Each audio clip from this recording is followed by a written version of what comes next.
уровень мастерства вашего в том числе слегка связан с тем, что вы умеете тренироваться на совершенно небольшой площади. Существует такая даже поговорка, да, что мастер может тренироваться на площади, на которой вот уляжется корова, да, то есть там 2 квадратных метра условно. Да. Понятно, что не так просто это делать в условиях стесненной какой-то площади, особенно когда вы ее делите с кем-то еще. Но, очевидно, если вы боец, наверное, надо организовывать такое событие, хотя бы час в сутки. Постарайтесь освободить какое-то одно помещение, которое у вас находится в квартире, да, и там потренироваться. В принципе, знаете, у меня вот был приятель, который вообще на кухне 6 квадратных метров тренировался, несмотря на то, что она была заставлена, то есть там и плита, и стол обеденный, еще что-то, но вот он на небольшой площади, тем не менее, мог тренироваться в том числе. Значит, так что 1 час хотя бы или там пару часов себе обеспечить для тренировки, я думаю, ну, можно постараться, да. Теперь по поводу, в принципе, такого наполнения, наверное, тренировки. Я еще раз кратенько, буквально поэтапно, да, расскажу, как, ну, наверное, с моей точки зрения, может быть, лучше было бы проводить такую тренировку. Значит, первое, минут хотя бы 5-10 медитации. Выкинуть все из головы, освободиться немножечко, расслабиться, прийти в себя. Знаете, очень многие люди, особенно деловые люди, в тренировку не входят, а вламываются. Да? И им нужен целый час, наверное, для того, чтобы у них мозги еще пришли в порядок. А тут, глядишь, и тренировка закончилась. Да? Поэтому вот лучше потратить там вот эти вот 5 или 10 минут для того, чтобы как-то немножечко привести себя в порядок, свои мысли привести в порядок, а точнее сказать, на какое-то время тренировки, которое вам предстоит, там час, 1,5 или 2 часа, например, да, на это время позабыть обо всех проблемах, отложить их буквально вот на это короткое время. Это вот первое. Второе, что часто очень бывает, это разминки, растяжки там и прочее подобное. Да? Ну, смотрите, дело ваше. Если хотите перед тренировкой этим заниматься, занимайтесь. Но мне кажется, что в этом случае тренировка превращается в ОФП, физическую подготовку какую-то, и самой тренировке вы, скорее всего, уделяете не так уж много времени. Значит, мне кажется, что вот этими растяжками и прочими там допами какими-то лучше заниматься по окончании тренировки. Поэтому, значит, вторым этапом, ну, я бы опять советовал, собственно, основную часть тренировки. Да? Что входит в эту основную часть? Если вы начинающий, то совершенно очевидно, наверное, вы стартуете с того, что я бы вообще посоветовал целый комплекс. Ну, сейчас вот мы об этом поговорим. Вы стартуете, наверное, с того, что отрабатываете какие-то элементы отдельные. Каким образом отрабатываются эти элементы? Ну, во-первых, ребят, займите правильное положение. Если вы работаете руками, это не значит, что у вас ножки должны стоять вот такими прямыми какими-то, как, я не знаю, там в кикбоксинге или там еще где-то. Займите правильное положение. Сразу учитесь становиться таким образом, даже если статично вы будете работать, чтобы ваши ноги вас уже защищали, ну, от атак в паховую область, например. Давали вам возможность перемещаться, давали возможность оторвать, например, переднюю ногу от земли для защиты ногой, там, например, или для атаки ногой, там, и так далее, да. То есть вот это вот, за этим надо следить. За положением корпуса следить, за положением головы. Голова не должна вот так вот втягиваться в плечи, там, например, и так далее. Ну, проследите за этим тоже. Вот. И отрабатывайте не спеша сначала, спокойно отрабатывайте какой-то элемент. Сколько нужно отрабатывать каждый элемент начинающим? Ну, если вы совсем начинающий, ребят, на самом деле ничего нет сложного, там 100 раз отработать один элемент. Ну, правда, ничего сложного. Если это сложно, ну, отработайте 5 десятков раз. Одной рукой, потом 5 десятков раз другой рукой.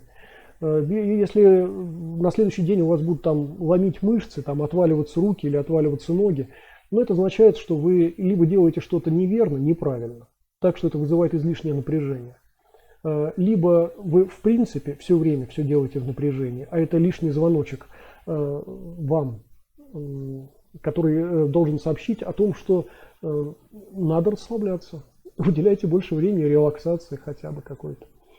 Вот.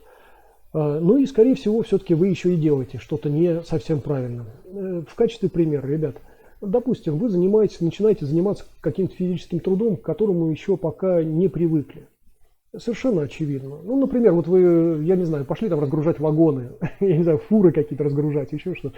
Такая простейшая, казалось бы, работа, но она, да, действительно утомительная.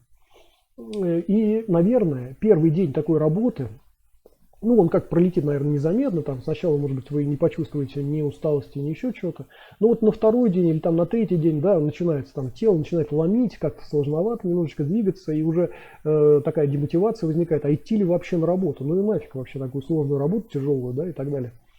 Вот. Но если вы где-то себя пересилите, там месячишко так поработаете, 2 месяца поработаете, да, будет у вас что-то болеть? Ну, скорее всего, уже нет. Почему? Не потому, что вы приспособились к этой работе, не потому, что вы стали физически сильнее. Это я привел пример просто разгрузки-погрузки, например, каких-то таких работ. А если вы не этим занимаетесь, не погрузочными какими-то работами, я не знаю, там на винограднике работаете, да, например, там не тяжелый труд, там нет тяжести такой, но это очень тяжело все равно. Ребят, работа на винограднике, кто работал, тут меня поймет, да, это тяжелый труд. Хотя, казалось бы, вы там палочки какие-то отрезаете просто, да, там, например, или виноград собираете, там, или еще что-то, ну, такие вот вещи. Ну, это тяжело, потому что виноградники большие, просто там надо очень много работать. Вот, и дело не в том, что ваше тело как приспосабливается к этой работе, а в том, что постепенно вы оптимизируете ваш процесс. Вам становится все легче, потому что вы делаете это легче. Во-первых, все делаете раскованнее, да. Во-вторых, сам труд, вы понимаете уже, чего от вас ждет этот труд. И начинаете это делать наиболее оптимально. Чем-то вы можете пожертвовать. Вот раньше вы напрягались, там что-то делали, а теперь нет, уже не напрягайтесь, потому что ну зачем? Правильно? В конечном итоге вы приходите к такой ситуации, когда очень легко вы все делаете, настолько все оптимизировано, что сложности уже не возникает. Да? То же самое и с отработкой какого-то одного элемента. Допустим, если вы новичок, вы отрабатываете какой-то один элемент, и, допустим, сложно там 100 раз каждой рукой или каждой ногой это выполнить. Ну, ребят, это сложно там 1 день, 2 дня сложно, ну 3 дня сложно, ну неделю сложно, ну потом легко уже. 100 это ничто, ребят, это немного совсем. Вот. Если вы не начинающий человек, не начинающий боец, а уже продолжающий, ну, наверное, вы не в таком уже ракурсе работаете, скорее всего, да, конечно, у вас тоже, наверное, присутствует отработка каких-то отдельных элементов, но, скорее всего, эти элементы отрабатываются не сами по себе, а уже в комплексе с какими-то другими мероприятиями. Ну, например, вы отрабатываете эти элементы в комплексе в каком-то ТАУ, там, например, или вы отрабатываете одновременно там атакующий и защитный элемент, да, или там отрабатываете там какой-то элемент защиты и перемещения, да, там шаг какой-то и так далее. Ну, то есть, ну, немножечко, чуть-чуть это сложнее. Сложнее, это весьма условно, конечно. Но, в общем, процесс вы уже облагораживаете, вы его делаете более прикладным, да. Вот такая ситуация. Вот. Потом, безусловно, после того, как вы, например, вы так вошли в тренировку и немножечко, я имею в виду еще раз, ребят, самостоятельную тренировку, не тренировка в клубе. В клубе вам все расскажут и покажут. Там более оптимальный будет процесс. Но когда вы сами тренируетесь, то, наверное, это несколько другая ситуация. Вот. И, значит, вот вы начали, проработали там, вернее, какую-то часть своей тренировки, вы там отработали один элемент или элемент вместе в комплексе там, с другими элементами какими-то, уже получили какие-то техники, простые, сложные, там, какие угодно.